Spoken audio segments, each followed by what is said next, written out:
ರಾಜ್ಯದ ಕಾಂಗ್ರೆಸ್ನಲ್ಲಿ ಪ್ರಮುಖ ಬಣಗಳು ಇದ್ದು ಈ ಬಣ ರಾಜಕಾರಣ ಇದೀಗ ತಾರಕಕ್ಕೇರಿದೆ. ಇನ್ನೊಂದು ಕಡೆ ರಾಜ್ಯದ ಪ್ರತಿಪಕ್ಷವಾಗಿರ್ತಕ್ಕಂಥ ಬಿಜೆಪಿ ಈ ಎರಡು ಪ್ರಮುಖ ಹಗರಣಗಳು ಹೊರಗೆ ಬಂದಿರತಕ್ಕಂಥ ಈ ಸಂದರ್ಭದಲ್ಲಿ ಆಡಳಿತ ಪಕ್ಷವನ್ನು ಕಟ್ಟಿ ಹಾಕಬೇಕಾಗಿದ್ದಂತಹ ಒಂದು ಸುವರ್ಣಾವಕಾಶ ಸಿಕ್ಕರೂ ಕೂಡ ಅದನ್ನು ಸಮರ್ಥವಾಗಿ ಬಳಸ್ಕೊಳ್ಳೋದ್ರಲ್ಲಿ ವಿಫಲ ಆಗಿದೆ ಅಂತಕ್ಕಂಥದ್ದು ಇದೀಗ ಬಿಜೆಪಿ ಹೈಕಮಾಂಡ್ ನಾಯಕರ ಒಂದು ತೀರ್ಮಾನ. ರಾಜ್ಯದ ಬಿಜೆಪಿಯಲ್ಲಿಯೂ ಕೂಡ ಕಾಂಗ್ರೆಸ್ನಂತೆಯೇ ವಿವಿಧ ಬಣಗಳಿದ್ದು ರಾಜ್ಯಾಧ್ಯಕ್ಷ ಹಾಗೂ ವಿಧಾನಸಭೆಯ ವಿರೋಧ ಪಕ್ಷ ನಾಯಕರಾಗಿರ್ತಕ್ಕಂಥ ಅಶೋಕ್ ಮತ್ತು ವಿಜೇಂದ್ರ ಅವರ ವಿರುದ್ಧ ಬಿಜೆಪಿಯ ಅನೇಕ ನಾಯಕರು ತಮ್ಮ ಅಸಮಾಧಾನವನ್ನು ವ್ಯಕ್ತಪಡಿಸುತ್ತಿದ್ದು, ಈ ಇಬ್ಬರು ನಾಯಕರು ಕೂಡ ಕಾಂಗ್ರೆಸ್ ನಾಯಕರೊಂದಿಗೆ ಅಡ್ಜಸ್ಟ್ಮೆಂಟ್ ರಾಜಕಾರಣಕ್ಕೆ ಮಾಡ್ತಾ ಇದ್ದಾರೆ ಅಂತಕ್ಕಂಥ ಪ್ರಮುಖ ಆಪಾದನೆಯನ್ನ ಮಾಡೋದ್ರ ಮೂಲಕ ಇದೀಗ ರಾಜ್ಯ ಬಿಜೆಪಿಗೆ ಬಹುದೊಡ್ಡ ತಲ್ಲಣವನ್ನು ತಂದಿಟ್ಟಿದ್ದಾರೆ. ಮೊನ್ನೆ ತಾನೇ ನಡೆದಂತಹ ವಿಧಾನಮಂಡಲದ ಉಭಯ ಸದನಗಳ ಅಧಿವೇಶನದಲ್ಲಿ ಆಡಳಿತ ಪಕ್ಷವನ್ನು ಕಟ್ಟಿ ಹಾಕ್ತಕ್ಕಂಥ ಎಲ್ಲ ಸಾಧ್ಯತೆಗಳು ಚಾನ್ಸ್ಗಳು ಸಿಕ್ಕಿದ್ದಂತಹ ಸಂದರ್ಭದಲ್ಲೂ ಕೂಡ ಆ ಒಂದು ಅವಕಾಶವನ್ನು ಸಮರ್ಥವಾಗಿ ಬಳಸಿಕೊಳ್ಳೋದ್ರಲ್ಲಿ ರಾಜ್ಯದ ಬಿಜೆಪಿ ವಿಫಲವಾಗಿದ್ದು, ಇದೀಗ ರಾಷ್ಟ್ರೀಯ ಬಿಜೆಪಿ ನಾಯಕರ ಕೆಂಗಣ್ಣಿಗೆ ರಾಜ್ಯ ಬಿಜೆಪಿ ನಾಯಕರು ಗುರಿಯಾಗಿದ್ದಾರೆ ಅಂತಕ್ಕಂಥ ಮಾತುಗಳು ಕೂಡ ಕೇಳಿ ಬರ್ತಿದ್ದಾವೆ. ಇದೇ ಸಂದರ್ಭದಲ್ಲಿ ರಾಜ್ಯ ಬಿಜೆಪಿಯ ನಾಯಕತ್ವದ ಕುರಿತು ಮಹತ್ವದ ತೀರ್ಮಾನಕ್ಕೆ ಬಿಜೆಪಿ ಹೈಕಮಾಂಡ್ ಬಂದಿದೆ ಅಂತಕ್ಕಂಥ ಮಾತುಗಳು ಕೇಳಿ ಬರ್ತಿದ್ದು, ವಿಜಯೇಂದ್ರ ಮತ್ತು ಅಶೋಕ್ ಅವರಿಗೆ ಬಹುದೊಡ್ಡ ಶಾಕನ್ನು ಕೊಡ್ತಕ್ಕಂಥ ತೀರ್ಮಾನಕ್ಕೆ ಬಿಜೆಪಿಯ ರಾಷ್ಟ್ರೀಯ ನಾಯಕರು ಬಂದಿದ್ದಾರೆ ಅಂತಕ್ಕಂಥ ಒಂದು ಪ್ರಶ್ನೆಗಳು ಕೂಡ ಹುಟ್ಕೊಳ್ತಿದ್ದಾವೆ. ಬನ್ನಿ ಸ್ನೇಹಿತರೆ, ಹಾಗಾದರೆ ನಿಜಕ್ಕೂ ಕೂಡ ರಾಜ್ಯ ಬಿಜೆಪಿಯ ನಾಯಕತ್ವದ ಕುರಿತು ರಾಷ್ಟ್ರೀಯ ಬಿಜೆಪಿ ನಾಯಕರು ಕೈಗೊಂಡಿರ್ತಕ್ಕಂಥ ಆ ಮಹತ್ವದ ನಿರ್ಧಾರ ಏನು? ನಿಜಕ್ಕೂ ಕೂಡ ರಾಜ್ಯಾಧ್ಯಕ್ಷ BY ವಿಜಯೇಂದ್ರ ಮತ್ತು ವಿಧಾನಸಭೆಯ ವಿರೋಧ ಪಕ್ಷದ ನಾಯಕರಾಗಿರ್ತಕ್ಕಂಥ ಅಶೋಕ್ ತಮ್ಮ ಸ್ಥಾನವನ್ನು ಕಳೆದುಕೊಳ್ತಾರ ತಿಳ್ಕೊಂಡು ಬರೋಣ. ಅದಕ್ಕಿಂತ ಮುಂಚೆ ನೀವಿನ್ನು ನನ್ನ ಇಟ್ಗೆ ಮಂತ್ ಯೂಟ್ಯೂಬ್ ಚಾನಲ್ಗೆ ಸಬ್ಸ್ಕ್ರೈಬ್ ಮಾಡ್ಕೊಂಡಿಲ್ಲ ಅಂದರೆ ದಯವಿಟ್ಟು ಸಬ್ಸ್ಕ್ರೈಬ್ ಮಾಡಿಕೊಂಡು ಬೆಲ್ ಬಟನನ್ನು ಕ್ಲಿಕ್ ಮಾಡಿ. ನಾನು ಕೊಡ್ತಕ್ಕಂಥ ಮಾಹಿತಿ ನಿಮ್ಗೆ ಇಷ್ಟ ಆಗಿದ್ರೆ ಈ ವಿಡಿಯೋಗೆ ಲೈಕ್ ಮಾಡಿ, ಶೇರ್ ಮಾಡಿ, ಕಮೆಂಟ್ ಮಾಡಿ. ಸ್ನೇಹಿತರೆ, ಒಂದು ವೇಳೆ ರಾಜ್ಯದಲ್ಲಿ ಈಗ ಬಿಜೆಪಿ ಆಡಳಿತದಲ್ಲಿದ್ದು ಕಾಂಗ್ರೆಸ್ಗೆ ಈ ಬಿಜೆಪಿ ಎರಡು ಪ್ರಮುಖ ಹಗರಣಗಳ ಏನಾದರೂ ಅಸ್ತ್ರ ಸಿಕ್ಕಿದ್ರೆ ನಿಜಕ್ಕೂ ಕೂಡ ಆ ಒಂದು ಮುಖ್ಯಮಂತ್ರಿ ರಾಜೀನಾಮೆಯನ್ನು ಕೊಡೋವರೆಗೂ ಕೂಡ ಕಾಂಗ್ರೆಸ್ಗೂ ಯಾವ ಕಾರಣಕ್ಕೂ ಬಿಡ್ತಾ ಇರಲಿಲ್ಲ. ಇಂಥದೇ ಒಂದು ಸುವರ್ಣಾವಕಾಶ ಬಿಜೆಪಿಯ ರಾಜ್ಯ ನಾಯಕರಿಗೆ ಸಿಕ್ಕಿದ್ದಂತಹ ಸಂದರ್ಭದಲ್ಲಿ ಈ ಅವಕಾಶವನ್ನು ಸಮರ್ಥವಾಗಿ ಬಳಸಿಕೊಳ್ಳುವುದರಲ್ಲಿ ಬಿಜೆಪಿಯ ರಾಜ್ಯ ನಾಯಕರು ವಿಫಲರಾಗಿದ್ದಾರೆ. ಸದನದಲ್ಲಿ ಒಂದಿಷ್ಟು ಪ್ರತಿಭಟನೆ, ಒಂದಿಷ್ಟು ಕೂಗಾಟ, ಹಾರಾಟ, ಚೀರಾಟ ಮಾಡಿದಂತಹ ಬಿಜೆಪಿ ನಾಯಕರು ಈ ಪ್ರಮುಖ ಹಗರಣಗಳ ವಿಚಾರವನ್ನು ತಾರ್ಕಿಕ ಅಂತ್ಯ ಕಾಣಿಸೋದ್ರಲ್ಲಿ ವಿಫಲರಾಗಿದ್ದಾರೆ. ಮುಖ್ಯಮಂತ್ರಿ ಸಿದ್ದರಾಮಯ್ಯನವರ ರಾಜೀನಾಮೆ ಪಡೆತಕ್ಕಂಥ ಅವಕಾಶವನ್ನು ಕೈಚೆಲ್ಲಿ ಕುಳಿತಿರ್ತಕ್ಕಂಥ ರಾಜ್ಯ ಬಿಜೆಪಿ ನಾಯಕರ ವಿರುದ್ಧ ಇದೀಗ ರಾಷ್ಟ್ರೀಯ ಬಿಜೆಪಿ ನಾಯಕರು, ಅದರಲ್ಲೂ ಕೂಡ ನರೇಂದ್ರ ಮೋದಿ, ಅಮಿತ್ ಶಾ ತೀವ್ರ ಅಸಮಾಧಾನವನ್ನು ವ್ಯಕ್ತಪಡಿಸಿದ್ದು ರಾಜ್ಯ ಬಿಜೆಪಿ ನಾಯಕರಿಗೆ ಬಹುದೊಡ್ಡ ಕ್ಲಾಸನ್ನು ತೆಗೆದುಕೊಂಡಿದ್ದಾರೆ ಅಂತಕ್ಕಂಥ ಮಾತುಗಳು ಕೂಡ ಕೇಳಿ ಬರ್ತಾ ಇದ್ದಾವೆ. ರಾಜ್ಯದ ಬಿಜೆಪಿ ಒಡೆದ ಮನೆಯಾಗಿದ್ದು ಬಿಜೆಪಿ ನಾಯಕತ್ವದ ವಿರುದ್ಧ ರಾಜ್ಯದ ಬಿಜೆಪಿ ನಾಯಕರೇ ಸದನದಲ್ಲಿ ಒಳಗೆ ಮತ್ತು ಹೊರಗೆ ವಾಗ್ದಾಳಿಯನ್ನು ಮಾಡೋದ್ರ ಮೂಲಕ ರಾಜ್ಯ ಬಿಜೆಪಿಗೆ ಬಹುದೊಡ್ಡ ಒಂದು ತಲ್ಲಣವನ್ನು ತಂದಿಡ್ತಿದ್ದಾರೆ.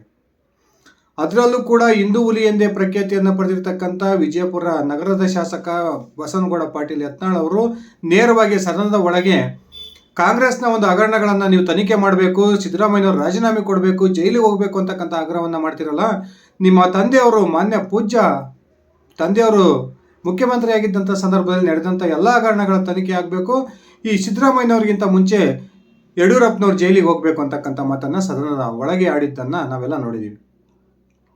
ಈ ರೀತಿ ಯತ್ನಾಳ್ ಅವರು ಪಕ್ಷ ವಿರೋಧಿ ಹೇಳಿಕೆಯನ್ನು ಕೊಡೋದ್ರ ಮೂಲಕ ತಮ್ಮ ನಾಯಕರ ವಿರುದ್ಧ ಮಾತಾಡೋದ್ರ ಮೂಲಕ ಬಿಜೆಪಿಗೆ ಬಹುದೊಡ್ಡ ಮುಜುಗರವನ್ನು ತಂದಿಟ್ಟಿದ್ದು, ಸದನದ ಹೊರಗೂ ಕೂಡ ತಮಗೆ ಚಾನ್ಸ್ ಸಿಕ್ಕಾಗೆಲ್ಲ ಯಡಿಯೂರಪ್ಪ ಮತ್ತು ಅವರ ಪುತ್ರ ವಿಜಯೇಂದ್ರ ಅವರ ವಿರುದ್ಧ ವಾಗ್ದಾಳಿಯನ್ನು ನಡೆಸ್ತಾನೆ ಬಂದಿದ್ದಾರೆ. ಇನ್ನೊಂದು ಕಡೆ ಮೂಢ ಹಗರಣಕ್ಕೆ ಸಂಬಂಧಪಟ್ಟಂತೆ ಈ ಬೆಂಗಳೂರಿಂದ ಮೈಸೂರಿಗೆ ಪಾದಯಾತ್ರೆಯನ್ನು ಮಾಡ್ತೀವಿ ಅಂತಕ್ಕಂಥ ಘೋಷಣೆಯನ್ನು ಮಾಡಿದಂಥ ಬಿಜೆಪಿ ನಾಯಕರಿಗೆ ಯತ್ನಾಳ್ ಅವರು ಬಹುದೊಡ್ಡ ಟಾಂಗನ್ನು ಕೊಟ್ಟಿದ್ದು, ಈ ಪಾದಯಾತ್ರೆ ಅಂತಕ್ಕಂಥದ್ದು ಕೇವಲ ನಾಟಕ ಅಷ್ಟೇ, ವಿಜಯೇಂದ್ರ ಮತ್ತು DK ಶಿವಕುಮಾರ್ ನಡುವೆ ಅತ್ಯಂತ ಉತ್ತಮ ಸಂಬಂಧ ಇದೆ, ಈ ವಿಜಯೇಂದ್ರ ಅವರು ತಮ್ಮ ಬೇಕಾಗಿರ್ತಕ್ಕಂಥ ಕ್ಷೇತ್ರದ ಕೆಲಸ ಎಲ್ಲವನ್ನು ಕೂಡ ಫೈಲ್ಗಳನ್ನು ತೆಗೆದುಕೊಂಡು ಹೋಗಿ ಮಾಡಿಸ್ಕೊಂಡು ಬರೋದ್ರ ಮೂಲಕ ಅವರ ಒಂದು ಸಂಬಂಧಕ್ಕೆ ಉತ್ತಮವಾದ ಒಂದು ನಿದರ್ಶನಗಳು ಸಿಗ್ತಾ ಇದ್ದಾವೆ ಅಂತಕ್ಕಂಥ ಮಾತನ್ನು ಹೇಳೋದ್ರ ಮೂಲಕ ವಿಜಯೇಂದ್ರ ಅವರು ಸಂಪೂರ್ಣವಾಗಿ ಅಡ್ಜಸ್ಟ್ಮೆಂಟ್ ರಾಜಕಾರಣಕ್ಕೆ ಇಳಿದಿದ್ದಾರೆ ಅಂತಕ್ಕಂಥ ಒಂದು ಆಪಾದನೆಯನ್ನು ನೇರವಾಗಿಯೇ ಯತ್ನಾಳ್ ಅವರು ವಿಜಯೇಂದ್ರ ವಿರುದ್ಧ ಮಾಡ್ತಾ ಇದ್ದಾರೆ. ಇನ್ನೊಂದು ಕಡೆ ಬಿಜೆಪಿಯ ಮತ್ತೊಬ್ಬ ಹಿರಿಯ ನಾಯಕನಾಗಿರ್ತಕ್ಕಂಥ ಅರವಿಂದ್ ಲಿಂಬಾವಳಿ ಕೂಡ ಬಿಜೆಪಿ ನಾಯಕರ ವಿರುದ್ಧ ತೀವ್ರ ವಾಗ್ದಾಳಿಯನ್ನು ನಡೆಸಿದ್ದು, ಸದನದಲ್ಲಿ ಯಾವುದೋ ಒಂದು ವಿಚಾರವನ್ನು ಇಟ್ಕೊಂಡು 9 ದಿವಸಗಳ ಕಾಲ ಸದನದ ಒಂದು ಅತ್ಯುಮೂಲ್ಯ ಸಮಯವನ್ನು ನೀವು ಹಾಳು ಮಾಡಿದ್ದೀರಾ. ರಾಜ್ಯದಲ್ಲಿ ಸಾಕಷ್ಟು ಜ್ವಲಂತ ಸಮಸ್ಯೆಗಳಿದ್ದಾವೆ. ಈ ಸಮಸ್ಯೆಗಳ ವಿರುದ್ಧ ನೀವು ಚರ್ಚೆಯನ್ನೇ ಮಾಡಲಿಲ್ಲ. ಅದರ ಬದಲಾಗಿ ಯಾವುದೋ ಒಂದು ವಿಚಾರಕ್ಕೆ ಸಮಯವನ್ನು ವ್ಯರ್ಥ ಮಾಡ್ತಕ್ಕಂಥ ಪ್ರಯತ್ನಕ್ಕೆ ನೀವು ಕೈ ಹಾಕಿದ್ರಿ. ಆ ಮೂಲಕ ಸಂಪೂರ್ಣವಾಗಿ ವಿರೋಧ ಪಕ್ಷವಾಗಿ ಕೆಲಸ ಮಾಡೋದ್ರಲ್ಲಿ ಬಿಜೆಪಿ ನಾಯಕರು ವಿಫಲರಾಗಿದ್ದಾರೆ ಅಂತಕ್ಕಂಥ ಒಂದು ವಾಗ್ದಾಳಿಯನ್ನು ನಡೆಸೋದ್ರ ಮೂಲಕ ಈ ಲಿಂಬಾವಳಿ ಕೂಡ ಬಹುದೊಡ್ಡ ಮುಜುಗರವನ್ನು ಬಿಜೆಪಿಯ ರಾಜ್ಯ ನಾಯಕರಿಗೆ ತಂದಿಟ್ಟಿದ್ದಾರೆ. ಬಿಜೆಪಿಯ ರಾಜ್ಯ ನಾಯಕರ ಈ ರೀತಿಯ ವಿಫಲತೆಯ ಒಂದು ವಿರುದ್ಧ ರಾಷ್ಟ್ರೀಯ ಬಿಜೆಪಿ ನಾಯಕರು ಇದೀಗ ಗರಂ ಆಗಿದ್ದು ರಾಜ್ಯ ಬಿಜೆಪಿಯಲ್ಲಿ ಮಹತ್ವದ ಬದಲಾವಣೆಯನ್ನು ತರತಕ್ಕಂಥ ಪ್ರಯತ್ನವನ್ನು ಮಾಡ್ತಾ ಇದ್ದಾರೆ ಅಂತಕ್ಕಂಥ ಒಂದು ಸ್ಪಷ್ಟ ಮಾಹಿತಿಗಳು ಸಿಗ್ತಾ ಇದ್ದಾವೆ. ಹಾಗಾದರೆ ವಿಜಯೇಂದ್ರ ಅವರನ್ನು ರಾಜ್ಯಾಧ್ಯಕ್ಷ ಸ್ಥಾನದಿಂದ ರಾಷ್ಟ್ರೀಯ ನಾಯಕರು ಇಳಿಸ್ತಾರ? ಆರ್ ಅಶೋಕ್ ಅವರನ್ನ ವಿರೋಧ ಪಕ್ಷದ ನಾಯಕನಿಂದ ಕೆಳಗಿಳಿಸ್ತಾರ ಅನ್ನೋ ಪ್ರಶ್ನೆ ಬಂದರೆ ಆ ಥರ ಯೋಚನೆಯನ್ನು ಖಂಡಿತವಾಗ್ಲೂ ಕೂಡ ರಾಷ್ಟ್ರೀಯ ನಾಯಕರು ಮಾಡಿಲ್ಲ. ಅದ್ರ ಬದಲಾಗಿ ಬಿಜೆಪಿ ಮತ್ತು JDS ಮೈತ್ರಿಕೂಟಕ್ಕೆ ಇನ್ನಷ್ಟು ಬಲವನ್ನು ತುಂಬಬೇಕು ಅಂತಕ್ಕಂಥ ನಿರ್ಧಾರಕ್ಕೆ ಬಂದಿದ್ದು ಈಗಾಗಲೇ ಓಪನ್ ಆಗಿನೇ ರಾಷ್ಟ್ರೀಯ ಬಿಜೆಪಿ ನಾಯಕರು ಚನ್ನಪಟ್ಟಣ ವಿಧಾನಸಭೆ ಉಪಚುನಾವಣೆಗೆ ಸಂಬಂಧಪಟ್ಟಂತೆ ನಾವು ಯಾವುದೇ ಕಾರಣಕ್ಕೂ ಕೂಡ ಅಲ್ಲಿ ಬಿಜೆಪಿ ಅಭ್ಯರ್ಥಿಯನ್ನು ಕಣಕ್ಕಿಳಿಸಲ್ಲ, ಬದಲಾಗಿ ಕುಮಾರಸ್ವಾಮಿ ಅವರು JDSಗೆ ಸಂಬಂಧಪಟ್ಟಂತ ಒಬ್ಬ ಅಭ್ಯರ್ಥಿಯನ್ನು ಕಣಕ್ಕಿಳಿಸಬೇಕು ಅಂತಕ್ಕಂಥ ಕ್ಲಿಯರ್ ಮೆಸೇಜನ್ನು ಈಗಾಗಲೇ ರಾಜ್ಯ ಬಿಜೆಪಿ ನಾಯಕರಿಗೆ ಕೊಟ್ಟಿದ್ದಾರೆ. ಇನ್ನೊಂದು ಕಡೆ 2028ರ ವಿಧಾನಸಭಾ ಚುನಾವಣೆಯನ್ನು ದೃಷ್ಟಿಯಲ್ಲಿಟ್ಕೊಂಡು ಈಗಾಗಲೇ ಬಿಜೆಪಿ JDS ಮೈತ್ರಿಯನ್ನು ಗಟ್ಟಿಗೊಳಿಸಬೇಕು. ಆ ಮೂಲಕ ಮುಂಬರ್ತಕ್ಕಂಥ 2028ರ ವಿಧಾನಸಭಾ ಚುನಾವಣೆಯಲ್ಲಿ ಮೈತ್ರಿ ಪಕ್ಷಗಳು ಅಧಿಕಾರಕ್ಕೆ ತರೋದ್ರ ಮೂಲಕ ರಾಜ್ಯದಲ್ಲಿ ಬಿಜೆಪಿ ಮತ್ತೊಮ್ಮೆ ಮರಳಿ ಅಧಿಕಾರಕ್ಕೆ ಬರಬೇಕು ಅಂತಕ್ಕಂಥ ತೀರ್ಮಾನಕ್ಕೆ ರಾಷ್ಟ್ರೀಯ ಬಿಜೆಪಿ ನಾಯಕರು ಬಂದಿದ್ದು ಈಗಾಗಲೇ 100 ವಿಧಾನಸಭಾ ಕ್ಷೇತ್ರಗಳನ್ನು ಗುರುತು ಮಾಡಿ ಆ 100 ವಿಧಾನಸಭಾ ಕ್ಷೇತ್ರಗಳ ಮೇಲೆ ಕಾನ್ಸಂಟ್ರೇಷನ್ ಮಾಡಬೇಕು ಅಂತಕ್ಕಂಥ ಒಂದು ನಿರ್ದೇಶನವನ್ನು ಈಗಾಗಲೇ ಕುಮಾರಸ್ವಾಮಿ ಅವರಿಗೆ ರವಾನಿಸಿದ್ದಾರೆ ಅಂತಕ್ಕಂಥ ಒಂದು ಸ್ಪಷ್ಟ ಮಾಹಿತಿಗಳು ಕೂಡ ಬರ್ತಾ ಇದ್ದಾವೆ. ಕುಮಾರಸ್ವಾಮಿ ಅವರ ಮೇಲೆ ಸಂಪೂರ್ಣ ವಿಶ್ವಾಸವನ್ನು ಹೊಂದಿರತಕ್ಕಂಥ ರಾಷ್ಟ್ರೀಯ ಬಿಜೆಪಿ ನಾಯಕರು ಕನಿಷ್ಠ 100 ಕ್ಷೇತ್ರಗಳಲ್ಲಿ ನೀವು 60ರಿಂದ 65 ವಿಧಾನಸಭಾ ಕ್ಷೇತ್ರಗಳನ್ನು 2028ರ ಚುನಾವಣೆಯಲ್ಲಿ ಗೆಲ್ಲಬೇಕು. ಇನ್ನುಳಿದಿರ್ತಕ್ಕಂಥ 50-60 ಲೋಕಸಭಾ ವಿಧಾನಸಭಾ ಕ್ಷೇತ್ರಗಳನ್ನು ಈಸಿಯಾಗಿ ಬಿಜೆಪಿ ಗೆಲ್ಲುತ್ತೆ. ಆ ಮೂಲಕ ಬಿಜೆಪಿ JDS ನೇತೃತ್ವದ ಒಂದು ಮೈತ್ರಿ ಸರ್ಕಾರವನ್ನು ರಾಜ್ಯದಲ್ಲಿ ಅಸ್ತಿತ್ವಕ್ಕೆ ತರೋಣ, ಬೇಕಿದ್ರೆ ನೀವೇ ಮುಖ್ಯಮಂತ್ರಿಯಾಗಿ ಅಧಿಕಾರವನ್ನು ಸ್ವೀಕರಿಸಿ ಅಂತಕ್ಕಂಥ ಓಪನ್ ಆಫರ್ ಅನ್ನು ಕೂಡ ಕುಮಾರಸ್ವಾಮಿ ಅವರಿಗೆ ಕೊಟ್ಟಿದ್ದಾರೆ ಅಂತಕ್ಕಂಥ ಮಾತುಗಳು ಕೂಡ ಕೇಳಿ ಬರ್ತಾ ಇದ್ದಾವೆ. ಸ್ನೇಹಿತರೆ, ರಾಷ್ಟ್ರೀಯ ಬಿಜೆಪಿ ನಾಯಕರು ರಾಜ್ಯ ಬಿಜೆಪಿ ನಾಯಕರ ಮಾತುಗಳನ್ನು ಕೇಳೋದಕ್ಕಿಂತ ಹೆಚ್ಚಾಗಿ ಇತ್ತೀಚಿನ ದಿನಗಳಲ್ಲಿ ಕುಮಾರಸ್ವಾಮಿ ಅವರ ಮಾತುಗಳನ್ನು ಕೇಳ್ತಾ ಇದ್ದಾರೆ. ಕುಮಾರಸ್ವಾಮಿ ಅವರ ಒಂದು ಸಲಹೆಗಳನ್ನು ಅತ್ಯಂತ ಗಂಭೀರವಾಗಿ ಪರಿಗಣಿಸ್ತಿದ್ದಾರೆ ಅಂತಕ್ಕಂಥದ್ದನ್ನು ನಾವೆಲ್ಲ ನೋಡಿದ್ದೀವಿ.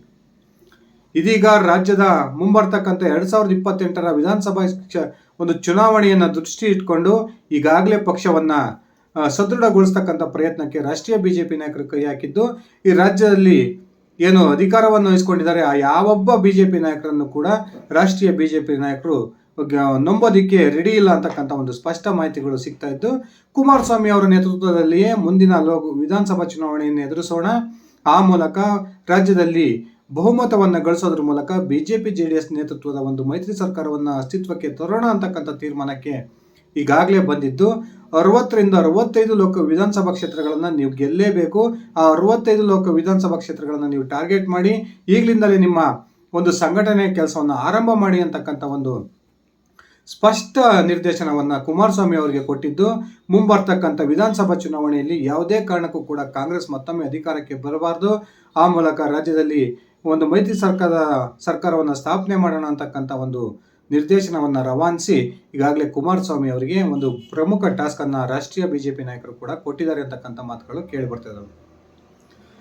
ಸ್ನೇಹಿತರೆ, ರಾಜ್ಯದ ಬಿಜೆಪಿಗೆ ಆಡಳಿತ ಸರ್ಕಾರ ಪಕ್ಷವನ್ನು ಕಟ್ಟಿ ಹಾಕ್ತಕ್ಕಂಥ ಎಲ್ಲ ಅವಕಾಶಗಳು ಇದ್ದಂಥ ಸಂದರ್ಭದಲ್ಲೂ ಕೂಡ ಅದನ್ನು ಸಮರ್ಥವಾಗಿ ಬಳಸಿಕೊಳ್ಳೋದ್ರಲ್ಲಿ ರಾಜ್ಯ ಬಿಜೆಪಿ ನಾಯಕರು ವಿಫಲರಾಗಿದ್ದು ಇದೀಗ ರಾಷ್ಟ್ರೀಯ ಬಿಜೆಪಿ ನಾಯಕರ ಕೆಂಗಣ್ಣಿಗೆ ಗುರಿಯಾಗಿ ಈಗ ಕುಮಾರಸ್ವಾಮಿ ಅವರನ್ನೇ ಸಂಪೂರ್ಣವಾಗಿ ಬಿಜೆಪಿಯ ರಾಷ್ಟ್ರೀಯ ನಾಯಕರು ನಂಬತಕ್ಕಂಥ ಪರಿಸ್ಥಿತಿಯನ್ನು ತಂದಿಟ್ಕೊಂಡಿದ್ದಾರೆ.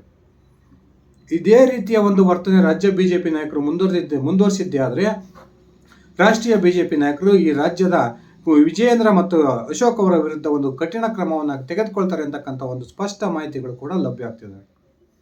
ಸ್ನೇಹಿತರೆ, ನಿಮ್ಮ ಅಭಿಪ್ರಾಯದ ಪ್ರಕಾರ ಬಿಜೆಪಿಯ ರಾಜ್ಯಾಧ್ಯಕ್ಷರಾಗಿರ್ತಕ್ಕಂಥ ವಿಜಯೇಂದ್ರ ಮತ್ತು ವಿಧಾನಸಭೆಯ ವಿರೋಧ ಪಕ್ಷ ನಾಯಕರಾಗಿರ್ತಕ್ಕಂಥ ಆರ್ ಅಶೋಕ್ ಅವರು ಅಡ್ಜಸ್ಟ್ಮೆಂಟ್ ರಾಜಕಾರಣದಲ್ಲಿ ತೊಡಗಿದ್ದಾರೆ. ಆ ಇಬ್ಬರನ್ನು ತಮ್ಮ ತಮ್ಮ ಹುದ್ದೆಗಳಿಂದ ಕೆಳಗಿಳಿಸಿ ಆ ಸ್ಥಾನಗಳಿಗೆ ಬೇರೆಯ ಸೂಕ್ತ ಒಂದು ನಾಯಕರನ್ನ ನೇಮಿಸಬೇಕಾ? ದಯವಿಟ್ಟು ಕಮೆಂಟ್ ಮಾಡಿ. ಇದಿಷ್ಟಾಗಿತ್ತು ಸ್ನೇಹಿತರೆ ನನ್ನ ಇವತ್ತಿನ ಈ ವಿಡಿಯೋ. ನಾನು ಕೊಟ್ಟಿರ್ತಕ್ಕಂಥ ಮಾಹಿತಿ ನಿಮ್ಗೆ ಇಷ್ಟ ಆಗಿದ್ರೆ ಈ ವಿಡಿಯೋಗೆ ಲೈಕ್ ಮಾಡಿ, ಶೇರ್ ಮಾಡಿ, ಕಮೆಂಟ್ ಮಾಡಿ. ನೀವೇನು ನನ್ನ ಇಟ್ಟಿಗೆ ಹೇಮಂತ್ ಯೂಟ್ಯೂಬ್ ಚಾನಲ್ಗೆ ಸಬ್ಸ್ಕ್ರೈಬ್ ಮಾಡ್ಕೊಂಡಿಲ್ಲ ಅಂದರೆ ದಯವಿಟ್ಟು ಸಬ್ಸ್ಕ್ರೈಬ್ ಮಾಡಿಕೊಂಡು ಬೆಲ್ ಬಟನನ್ನು ಕ್ಲಿಕ್ ಮಾಡಿ. ಅದೇ ರೀತಿ ನನ್ನ ಇಟ್ಟಿಗೆ ಹೇಮಂತ್ ಫೇಸ್ಬುಕ್ ಪೇಜನ್ನು ಫಾಲೋ ಮಾಡಿ. ಧನ್ಯವಾದಗಳು ಸ್ನೇಹಿತರೆ, ಶುಭ ದಿನ.